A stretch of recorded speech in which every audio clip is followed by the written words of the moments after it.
Hola, hola. Did you see that thing? Quite a party, General. Lots of brass here. Brass and beautiful women.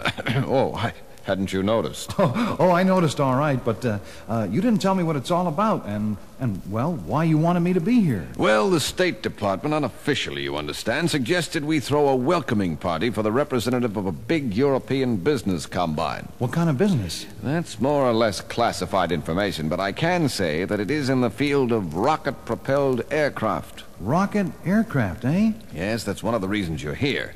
Being one of the Air Force top pilots, you'll find out soon enough anyway. They've developed a beauty of a... Say, talking about beauty and combines, here's the representative I was telling you about. Ah, welcome, my dear. General Thorndyke, so nice to see you again. And who is this handsome man? Frau von Braunzeiger, may I present Colonel Steve Trevors of the United States Air Force. Oh, Colonel Trevor, I have heard of your wonderful exploits, and I have looked forward to meeting you. I'm flattered, Frau von Braunzeiger. Oh, won't you call me Brunhilde? Well, if you like, Brunhilde. And I shall call you Steve. If you two will excuse me, I'd like to greet a few of the other guests. See you later. Tell me, Brunhilde, how did a beautiful woman like you get involved with rocket engines? Oh, that's a long story. The real purpose of my visit to Washington was to see you, Steve. To see me? Time is running out, and I must talk fast. Evil forces have seized control of my country, and many other countries as well. My associates and I are setting up a secret air force in South America, with which we hope to overthrow these wicked men. But why tell me all this? Because we need an expert like you to train and guide our air force. But my government wouldn't allow... I have already arranged for, shall we say, a leave of absence. Will you do it? For Brunhilde? For you, anything. Oh, I knew you were the man for me. Now here is the plan. I will take the 10 o'clock flight tomorrow. You follow on the next flight, and I shall meet you at Perdidos Airport with one of my compatriots. Till then, auf Wiedersehen.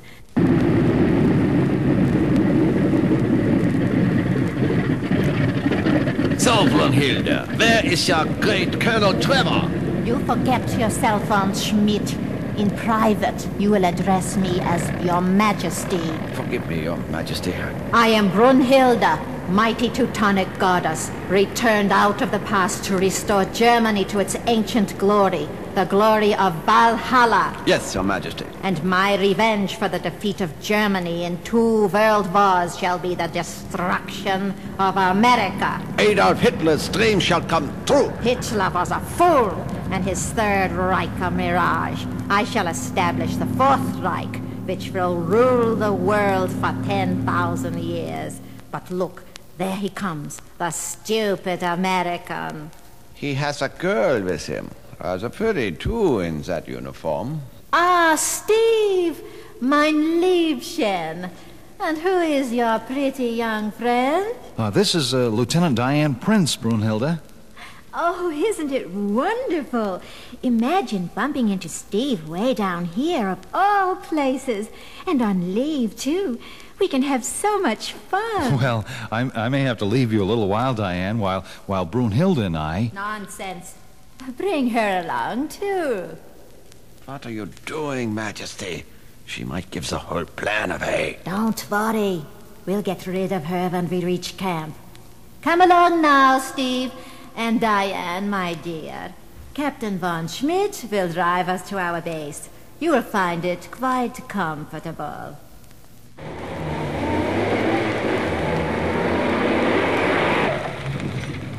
And here we are. You two look around a bit while von Schmidt and I prepare a proper welcome. We'll be back very soon. Well, Diane, it really was a surprise meeting you here. But it was no accident. You may be in great danger. Danger? What are you talking about? Intelligence just learned that your precious Brunhilde has nuclear-armed rockets down here, and they're wondering what would happen if those rockets were aimed at the United States. Oh, I can't believe a fine woman like Brunhilde would be mixed up in a thing like that. Oh, wouldn't I, though? You are so naive, Colonel Trevor. Brunhilde, I don't believe it. I had hoped to be able to make better use of your talents, but your snoopy young friend has changed our timetable. Seize them both, von Schmidt, and tie them up. And now, prepare to launch rocket number 1. Destination New York City. No, you can't. Oh, no? Then watch. Those steel plates on the ground, they're opening. It's an underground silo. And there's the nose of a rocket pointing north. Order the countdown, von Schmidt. It has begun, Your Majesty. Suffering Sappho, they really mean business. Time for Diane Prince to become Wonder Woman. Now I'll break those puny ropes and go into action. Well, I'm stopping that rocket before it begins. Donner Blitzen. It's Wonder Woman. Where did she come from? Ah, Wonder Woman, you're too late. It's already lifting off. New York is doomed. Not yet, it isn't. Not while I can still throw my tiara like this. It sliced the nose cone right off. The nuclear warhead is dropping harmlessly into the jungle. Quick, von Schmidt, launch number 2, and I shall ride it through the heavens myself, like the Valkyries of old. She's gone mad. She's climbing the rocket. And there's ignition and blast off.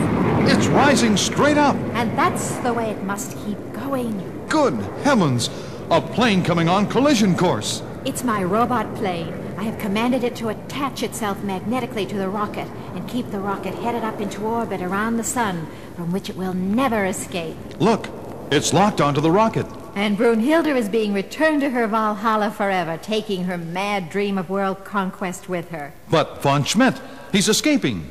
Don't worry. The authorities are waiting for him and his crew. Wonder Woman, you're wonderful.